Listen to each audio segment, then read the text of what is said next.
참새 두 마리가 한 아사리온에 팔리지 않느냐? 그러나 너희 아버지께서 허락하지 아니하시면 그 하나도 땅에 떨어지지 아니하리라.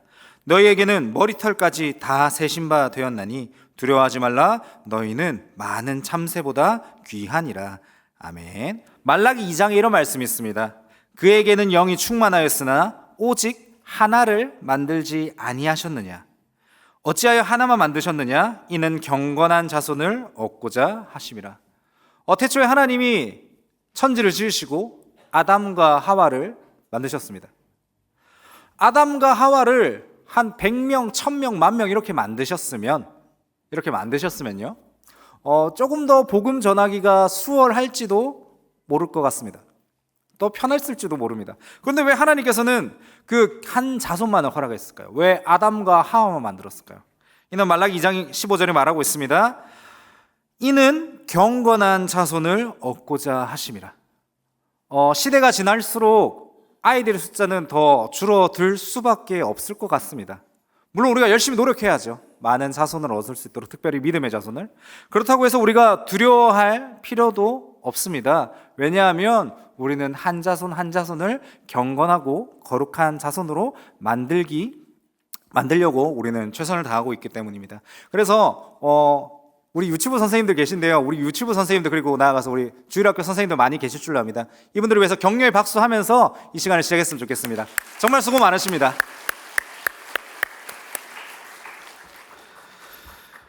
저는 이제 목사님들이 하나씩 파트를 맡아서 이제 성경 공부를 하고 있습니다. 저는 오후 예배를 마치고요, 교리학교라는 시간을 담당하고 있습니다. 오늘은 이제 이 교리학교 때 나누는 내용을 이 시간 가운데 함께 나누고자 합니다. 저희 교리학교는 주일 오후 예배에 진행된다고 말씀드렸습니다. 웨스트민스터 소요리 문답을 가지고 함께 공부하고 있습니다. 혹시 들어보셨습니까? 웨스트민스터 신앙고백서라든지 소요리 문답, 대요리 문답, 이러한 것들을 이제 신앙생활 하면서 한 번씩 들어보셨고, 또 담임 목사님 오셨을 때 이것들을 가지고 또 공부를 했다라고 그렇게 들었습니다. 자, 그래서 이제 먼저 질문 한 가지 드리고 시작하려고 합니다. 이거 왜 공부할까요? 웨스트민스터 소요리 문답, 이게요, 작성 시기가 약 1600년대 내지 1700년대라고 합니다. 우리나라로 치면요, 조선시대입니다. 사실 우리가 살면서 조선시대 문서들을 굳이 공부하지는 않지 않습니까? 그것도 따로 시간을 내어서 왜 우리가 이 교회 안에서 이런 공부를 하고 있습니까? 먼저는요, 우리 고신교단의 교회는요, 교회 헌법이라는 것이 존재합니다.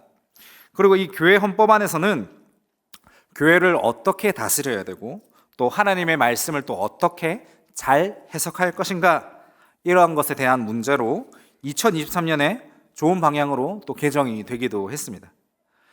이 우리 고신교회의 헌법의 근간이 되는 것이 바로 이 웨스트민스터 신앙고백서, 그리고 요리문답입니다. 교회는 예수 그리스도의 피로 세워진 곳입니다. 그리고 나아가서 교회는 하나님의 말씀으로 나아가는 곳입니다. 그와 동시에 하나님의 말씀을 어떻게 하면 더 바르게 볼 것인가, 그리고 신앙인들은 믿음을 가지고 어떻게 살아갈 것인가에 대한 문제가 바로 이 교리의 해답이 나와 있습니다. 그래서 우리는요, 교리를 공부해야 됩니다. 어떻게 하면 말씀을 바르게 가지고 살 수 있을 것인가를 고민하고 공부해야 됩니다. 그래서 말씀드립니다. 모든 신앙인은, 모든 그리스도인은 예외 없이 바른 교리를 공부해야 됩니다. 존경하는 고려신학대학원 구약학 담당이신 김성수 교수님이라고 계십니다. 김성수 교수님께서 저희에게 이런 얘기를 해주셨습니다. 예전에는 깃발만 세워도 교회가 부흥하던 때가 있었습니다. 그리고 그때 일을 이야기하시면서 신앙의 선배님이신 교수님께서는 오히려 우리에게 사과를 하셨습니다. 그때 우리가 깃발만 세워서 미안하다라고 말입니다. 사람을 모으고 가르쳐야 되는데 사람을 모으는 것으로 끝났다. 그래서 다음 세대에 사역하는 너희에게 참 미안하다, 이렇게 얘기해 주셨습니다. 바른 교리를 공부해야 됩니다. 공부하지 않으면요, 난장판이 됩니다. 그리스도인은요, 교리를 공부하지 않으면 그리스도인답게 살지 못합니다. 요즘 시대는 어떤 시대입니까? 수많은 찬양에 가사는 젊은이들이 잘 외웁니다. 근데 말씀 몇 절 외워보십시오 하면은 모릅니다. 뿌리가 없습니다. 기본이 없습니다. 호세아서에는요, 하나님께서 이렇게 말씀하십니다. 내 백성이 지식이 없어서 망하는도다 라고 말입니다. 사복음서에 공통적으로 등장하는 스토리가 하나 있습니다. 그것은 예수님께서 성전을 청결하게 하시는 사건입니다. 이 사건이 얼마나 중요한지 모든 복음서가 다 말하고 있습니다. 그리고 요한복음은, 특별히 요한복음은 이 사건을 강조하고자, 원래는 이게 뒷부분에 있어야 될 이야기인데 의도적으로 앞부분에, 요한복음 앞부분에 기록을 해두었습니다. 사람들이 성전에서 장사를 합니다. 비둘기도 팔고 소도 팔고 양도 팔고 돈도 바꿔줍니다. 이게 선교하기 위해서 그런 특별한 목적이 아니라 그냥 팝니다. 예수님은 어떻게 보셨습니까? 열이 받으셨습니다. 화가 나셨습니다. 요한복음 2장 15절에서는요, 이를 어떻게 표현하냐면요, 예수님이 노끈으로 채찍을 만들었다라고 하는데, 열이 너무 받으시는데 이를 화로 막 뒤집어 엎으시고, 이게 아니라 차분하게 새끼를 꼬았습니다. 열이 너무 받는데 노끈으로 그렇게 채찍을 만드시고요, 그 채찍을 가지고 뒤집어 엎으십니다. 말씀대로 안 살고요, 자기 마음대로 살고요, 성경에 나오는 하나님을 공부하지 않고요, 자기 마음대로 하나님이 누군지를 만들어내면요, 강단에 막 아무나 올라옵니다. 교회의 원리 원칙도 마음대로 바꿉니다. 좋은 게 좋은 걸까요? 아니요, 큰일 납니다. 제가 어릴 적만 하더라도 강단에 신발 신고 올라오면요, 큰일 났습니다. 그리고 강단 아무나 못 올라왔습니다. 자격증 시험 있었으면요, 주일날 자격증 시험 친다 이러면 다 포기했습니다. 그리고 진짜 20년 전, 30년 전만 하더라도 교회에 추린이 입고 온다, 큰일 났습니다. 요즘은 어떻습니까? 학원 간다고 교회 안 오는 시대, 시험 기간이라고 교회 안 오는 시대. 그리고 심지어 제 동기 한 명은요, 시험 기간이라서 교회 안 온다고 제가 아니죠, 그 동기가 이제 혼을 냈는데, 역으로 학부모님이 전화 와가지고 왜 우리 애 학원 보내는데 왜 우리 애한테 뭐라 하냐, 그 시험 기간이면 교회 좀 쉴 수 있지, 이렇게 컴플레인 받은 일도 있다고 합니다. 무슨 말입니까? 좋은 게 아니라는 겁니다. 교회 안에 교리를 배워야 되고요, 이 교리를 세워야 됩니다. 바른 교리를 공부해야 됩니다. 내 마음대로 신앙생활하면 안 됩니다. 바른 말씀을 공부하고 그리스도인답게 살아야 됩니다. 주일날 공부하면 됩니까? 안 됩니까? 주일날 아르바이트 가면 됩니까? 안 됩니까?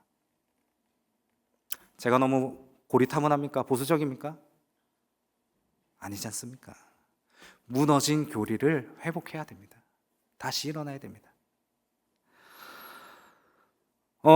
저희는요, 오늘까지 공부하면 총 6강을 배웠습니다. 1에서 5강이자 웨스트민스터 소요리 문답 1에서 신문까지 내용을 간단하게 한번 요약해 보겠습니다. 먼저 인간의 유일한 목적은 좋은 집에서 잘 먹고 잘 사는 게 아니라 유일하신 하나님을 사랑하는 것입니다. 그러한 목적을 실행할 수 있는 방법, 즉 하나님을 사랑하는 방법은 우리 마음대로 해서는 안 됩니다. 성경에 기록된 대로 사랑할 수 있어야 됩니다. 예를 들어서 내가 짜장면을 좋아한다라고 칩시다. 그래서 상대방을, 내가 좋아하는 사람을 짜장면집에 데려갔습니다. 근데 내가 사랑하는 사람이 당뇨가 있다라고 생각해 보십시오. 그 짜장면은 맛있는 음식이 되는 게 아니라 그 상대방에게는 독약이 됩니다. 사랑한다는 것은 내 방식대로 사랑하는 게 아니라 상대방이 원하는 방식대로 사랑해야 할 것입니다. 우리가 하나님을 사랑할 때도 마찬가지입니다. 하나님 이거 좋은 겁니다. 하나님 이거 비싼 거고 비싼 겁니다. 하나님 보시기에 하찮으면 어떡합니까? 예. 하나님이 원하는 방식으로 사랑해야 되고요. 그 방식은 이 성경에 기록되어 있습니다. 자, 그렇다면 우리가 사랑해야 하는 하나님은 누구십니까? 라는 질문에 그분은 영이시고 유일하시고 삼위이신 하나님이십니다. 그분께서는 자신의 영광을 위해 이 땅의 모든 것을 작정하셨습니다. 즉흥적으로 심심해서 이 땅을 만드신 것이 아니라 모든 것을 계획하셨고 그 계획하신 대로 이 땅을 다스리셨습니다. 첫째로 하나님께서는 자신의 영광을 위하여 창조하셨습니다. 창조의 사역은 무에서 모든 것을 하나님께서 만드신 것인데 자신의 권능의 말씀으로 엿새 동안 그리고 매우 심히 좋게 만드셨습니다. 정리하겠습니다. 인간의 유일한 목적은 하나님을 사랑하는 것이고요. 그 사랑하는 방법은 오직 성경에만 기록되어 있습니다. 우리의 사랑의 대상이신 하나님은 영이시고 유일하시고 삼위의 하나님이십니다. 하나님께서는 자신의 영광을 위해 이 땅의 모든 것을 작정하셨고 하나님께서 하신 작정의 첫 번째는 창조입니다. 그리고 오늘 이 시간에는요, 하나님의 작정인 두 번째인 섭리를 함께 살펴보고자 합니다. 오늘 나눌 섭리의 내용은 웨스트민스터 소유리문답 11문 그리고 12문에 기록이 되어 있습니다. 11문 한번 띄워주십시오. 자막에 있습니다. 제가 질문 드리겠습니다. 여러분들이 답해 주시면 됩니다.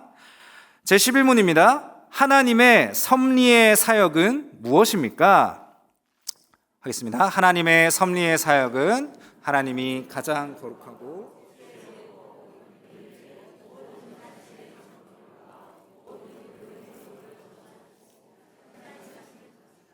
네, 섭리가 무엇인지를 먼저 알아야 될 것 같습니다. 섭리가 무엇일까요? 섭리라는 것은 보존하고 다스리신다라는 두 가지의 뜻이 담겨 있는 단어입니다. 우리가 11문을 통해서 확인할 수 있는 것은 하나님은 이 세계를 창조하심으로 끝나는 것이 아니라 이 세계를 보존하고 다스리며 지금도 우리를 관리하고 계신다라는 겁니다. 그 대상은 믿는 자들 뿐만이 아니라 모든 창조물 그리고 모든 행동입니다. 하나님만 믿는 사람들을 보호하는 것이 아니라 하나님께서는 믿는 자이든 믿지 않는 자이든 모든 피조물에게 섭리, 즉 보존하고 다스리심을 오늘 11문이 말하고 있습니다. 하나님께서는 이 땅을 창조하시고 그냥 어떻게든 굴러가겠지 라고 무책임하게 이 땅을 바라보시지 않습니다. 그것은 우리의 인생도 마찬가지일 줄로 압니다. 하나님이 우리를 직접 빚으셨습니다. 직접 창조하셨습니다. 그리고 너 한번 열심히 살아봐라 라고 내버려 두시는 게 아닙니다. 하나님은 오늘도 우리를 보호하십니다. 그 사실을 기억해야 합니다. 하나님께서 특별히 우리를 성전으로 세우셨습니다. 우리의 몸을 마음대로 해서는 안 됩니다. 함부로 놀려서도 안 됩니다. 그분께서는 우리를 보호하시고 지금도 다스리심을 기억해야 할 것입니다. 자, 그렇다면 하나님께서 우리를 보호하시고 다스린다는 것을 알았습니다. 그러면 어떤 방식으로 다스리는지도 알아야 됩니다. 이제 조금 있으면 이제 대선이 이제 치루어지게 됩니다. 각 후보들이 이러한 방법으로 대한민국을 다스려 보겠다, 살려보겠다라며 각자의 방법을 주장하고 있습니다. 그리고 그 방법에 따라 유권자들은 한 표씩 행사를 하게 되죠. 대통령 후보마다 각자의 방법이 있습니다. 1번 후보도 있고요, 2번 후보도 각자의 방법이 있겠죠. 트럼프 대통령도요, 그의 방법이 있을 거고요. 일본의 총리도 그의 방법이 있을 겁니다. 그리고 북한의 저 김정은이라 할지라도 김정은의 방법도 있습니다. 각자의 방법이 있습니다. 그렇다면 하나님께서는 우리를 어떤 방법으로 다스리십니까? 라는 질문을 할 수 있어야 됩니다. 정답부터 말씀드리자면 하나님께서는 선이라는 방법으로 이 세상을 다스리십니다. 그런데 여기서 오해하면 안 되는 부분이 있습니다. 선이라고 하는 것이 단순히 그냥 착한 것, 보기에 예쁜 것, 이런 것이라고 오해하면 안 됩니다. 우리가 학교를 다닐 때 도덕 시간에서 배우는 이 선의 개념이 아닙니다. 예를 한 가지 들어보겠습니다. 우리는 왜 남의 물건을 훔치면 안 됩니까? 라는 질문에 대해서 도덕 시간이라면 이것은 남에게 피해를 주기 때문에 우리가 물건을 훔치면 안 됩니다. 남을 괴롭혀서는 안 됩니다. 그리고 이것이 법에 어긋나기 때문에 남의 물건을 훔쳐서는 안 됩니다. 라고 배웁니다. 틀린 건 아닙니다. 그런데 성경이 말하는 선이 무엇입니까? 라고 했을 때 그것은 다르다라는 겁니다. 성경에서 왜 남의 물건을 훔치면 안 됩니까? 라고 질문했을 때 성경에 근거한 정답이 뭐냐면요, 그것은 하나님께서 싫어하시기 때문입니다 라고 말할 수 있습니다. 무슨 말입니까? 이 선의 기준이 도덕책, 남의 기분, 법책 이런 것으로 판단한 것이 아니라 이 선의 기준은 철저하게 하나님에게 달려 있습니다. 그렇다면 기독교인은 왜 선하게 살아야 됩니까? 이 이유도 마찬가지입니다. 타인에게 피해 안 주고 법에 어긋나고, 물론 이것도 중요합니다. 중요하지 않다는 것이 아닙니다. 하지만 그것보다 훨씬 더 중요한 이유가 있는데 그것은 하나님이 싫어하시기 때문입니다. 사랑하는 성도 여러분, 기독교인은 왜 쓰레기를 버리면 안 됩니까? 왜 기독교인은 과속하면 안 됩니까? 왜 기독교인은 불법 주차하면 안 되고 불법 유턴도 안 해야 되고 교통법규 왜 잘 지켜야 됩니까? 왜 기독교인은 불법을 행하면 안 됩니까? 하나님이 싫어하시기 때문입니다. 하나님이 좋아하는 것만 해야 됩니다. 이 기준이면요, 우리는요 많은 것들을 이해할 수 있습니다. 다시 물어보겠습니다. 주일날 왜 공부하면 안 됩니까? 주일날 왜 자격증 시험 치면 안 됩니까? 주일날 왜 우리는 많은 것들을 지켜야 됩니까? 하나님이 싫어하시기 때문입니다. 하나님이 이것들을 좋아하기 때문입니다. 카메라 없다고 불법을 행하면 안 됩니다. 재수없게 안 걸린 게 아닙니다. 하나님이 보고 있습니다. 왜 그걸 모릅니까? 알고 있는데도 우리가 우리 자신을 속입니까? 요셉이 왜 보디발의 아내의 유혹을 이길 수 있었습니까? 종들이 많이 지켜보고 있어서 그렇습니까? 아니요. 하나님이 살아계시고 하나님이 보고 계심을 인지하고 있었기 때문입니다. 아담과 하와가 선악과를 먹었습니다. 잘 피해 다니면 그 죄의 판결 피할 수 있습니까? 아니요.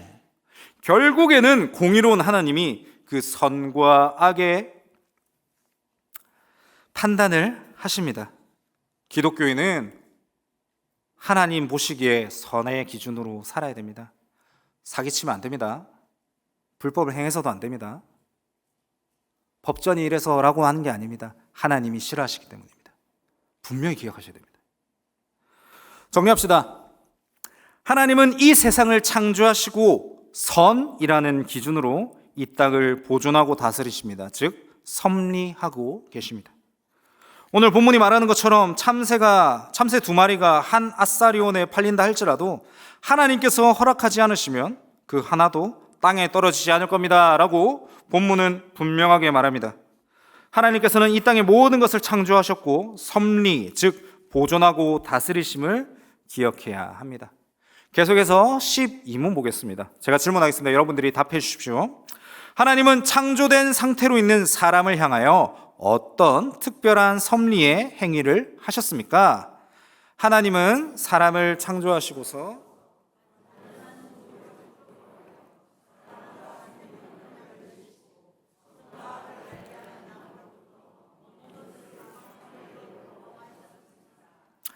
하나님께서는 창조의 섭리를 작정하시고 행하셨습니다. 그냥 즉흥적으로 이 땅을 창조하신 게 아니라 작정하시고 행하셨습니다. 그리고 특별히 사람과의 특별한 언약을 맺으셨습니다. 그 특별한 언약은 바로 생명의 언약입니다. 그리고 이 특별한 언약은 조건과 방식이 부가적으로 붙습니다. 그 조건이 뭐냐면요, 우리가 그분께 완전하게 순종하는 것입니다. 그리고 이 완전한 순종을 알아보기 위한 수단이 있습니다. 그것은 선악과를 먹는 것을 금지하는 행위입니다. 순종이 핵심이고요, 선악과를 따먹는 그것은 판단하는 한 가지의 지표입니다. 만약에 우리가 약속을 지키지 않는다면, 즉 선악과를 먹게 된다면 어떤 형벌에 처해지게 됩니까? 사망의 형벌에 처해지게 됩니다. 죄의 삭은 죽음입니다. 조금은 쓸데없는 질문을 한 가지 드리자면, 에덴 동산 안에 수많은 동물이 있었지 않습니까? 새도 있었을 거고 다양하게 있었겠죠. 자, 이 동물들이 만약에 동산 중앙으로 지나갔다가 우연히 떨어진 선악과 하나를 먹었다라고 가정해 봅시다. 어떻게 될까요? 날아다니는 새들이 감 같은 거 쪼아 먹지 않습니까?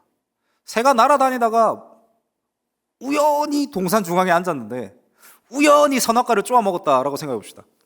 어떻게 될까요? 어떻게 될까요? 네. 결론부터 말씀드리자면 이러한 질문, 이러한 생각조차 우리의 죄의 결과인 줄로 압니다. 무슨 말이냐면요, 선악과에 무슨 능력이 있다라고 우리가 착각하면 안 됩니다. 선악과에 무슨 능력을 주신 그 하나님을 우리가 생각해야 되는데, 마치 선악과에 어떤 비타민이 과학이 있고 이래서 우리가 죄의 저주에 그 죄의 삭을 받는 것이 아닙니다. 선악과에 능력이 있다라고 생각하기 전에 하나님을 생각해야 됩니다. 섭리라는 게 뭐냐면요, 하나님께서 보존하고 다스린다라는 것이고요, 하나님께서 우리의 인생을 다스린다, 이 땅을 다스리고 계신다라는 것을 기억해야 되는데, 이 섭리라는 것을 생각할 때 세상의 법칙은 이러한데, 세상의 능력은 이러한데 라고 우리는 착각하고 있습니다. 다른 것을 생각하고 있습니다. 중심 주제가 하나님을 말하고 있는데 그 외적인 것을 생각한다라는 겁니다. 정리합시다. 우리가 먼저 기억해야 될 것은 하나님의 능력입니다. 선악과의 능력, 나아가서 우리의 능력이 중요한 게 아니라 이 섭리를 생각할 때, 그리고 하나님께서 특별히 우리를 사랑하신다라고 했을 때 그 하나님의 능력을 우리가 기억할 수 있어야 됩니다. 다시 말씀드립니다. 착각하면 안 됩니다. 우리가 어떤 능력이 좋고 머리가 좋아서 하나님을 믿는 게 아닙니다. 우리가 공부를 조금 더 잘해서 하나님의 섭리를 깨닫는 것도 아닙니다. 섭리 가운데 있습니다. 하나님이 우리를 택하셨습니다. 여기 앉아 계신 한 분 한 분 한 분, 하나님께서 택하셨습니다. 하나님께서 여러분들을 정하지 않으셨으면요, 우리는 이 자리에 감히 들어올 수도 없습니다.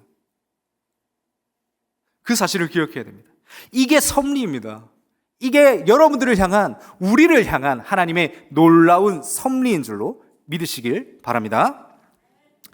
자, 마지막입니다. 마지막으로 이 섭리가 어디에 적용이 됩니까? 우리의 삶, 나아가서 우리의 신앙에 적용될 줄로 믿습니다. 하나님의 섭리에 따라 창조하시고 보존하시고 다스리심으로 말미암아 우리가 오늘 예수님을 구주로 섬길 수 있습니다. 오늘 우리가 우연히 교회에 온 것처럼 보일지라도 그렇지 않다라는 겁니다. 우리는요, 하나님의 계획에 따라 이 자리에 왔습니다. 여기 계신 모든 분들은 하나님의 계획을 가진 정말 훌륭하고 놀라우신 분들입니다. 그리고 그 계획에 따라 우리는 하나님을 구주로 섬길 수 있습니다. 정말 아무것도 아닌 사람들이 하나님이 택해 주셨다라는 그 이유 한 가지만으로 이곳에서 예배드릴 수 있습니다. 우리는 가끔 그 구원의 감격을 잊습니다. 까먹습니다. 때로는 그 구원의 감격을 무시합니다. 교리를 무시합니다. 하나님의 말씀을 무시합니다. 내가 낸데라는 말도 안 되므로 신앙생활을 하고 있습니다. 여러분, 이 섭리를 기억하시면서 우리의 신앙에 적응하셨으면 좋겠습니다. 그때에 회복이 일어날 줄로 믿습니다. 죄로 인해 죽을 수밖에 없던 우리가 그 하나님의 섭리하심에 따라 예배를 드리고 섭리하심에 따라 구원을 얻고 그 구원에 따라 우리가 영원한 생명을 얻음을 기억하셨으면 좋겠습니다. 말씀을 정리하고자 합니다. 오늘 두 가지를 함께 나누었습니다. 먼저는 우리는 교리를 왜 배워야 하냐라는 것입니다. 내 마음대로 살고 내 마음대로 신앙생활 하는 것이 아니라 말씀이 요구하는 대로 살아야 되기 때문에 교리를 배워야 됩니다. 그리고 섭리에 대해서 배웠습니다. 섭리가 무엇입니까? 이 세계를 창조하신 하나님께서 이 땅을 보존하시고 다스리신다는 것이며, 특별히 사랑과는 특별한 언약을 세우셨음을 기억해야 할 것입니다. 한 주 동안 우리가 또 살아갑니다. 살아갈 때에 섭리를 기억하시길 바랍니다. 우리 마음대로 살아서는 안 됩니다. 하나님이 우리를 보존하고 다스리고 계심을 기억하시길 바랍니다. 웨스트민스터 소요리문답은 총 107가지의 질문이 있습니다. 오늘 11문, 12문을 했고요. 혹시 뒷부분이 더 궁금하신 분들은 책을 구매하셔서 그렇게 교리 공부하셨으면 좋겠고, 또 도움이 필요하신 분들이 있으면 주일 5회에 교리 학교가 이제 또 진행이 됩니다. 네, 필요하신 분들은 함께 공부하셔도 좋을 것 같습니다. 하나님의 섭리를 기억하십시오. 그리고 기대하십시오. 한 주 동안 내 마음대로 내 뜻대로 살아가는 것이 아니라 하나님의 뜻 가운데 살아가시는 우리 모든 성도님들 되시기를 간절히 소망합니다.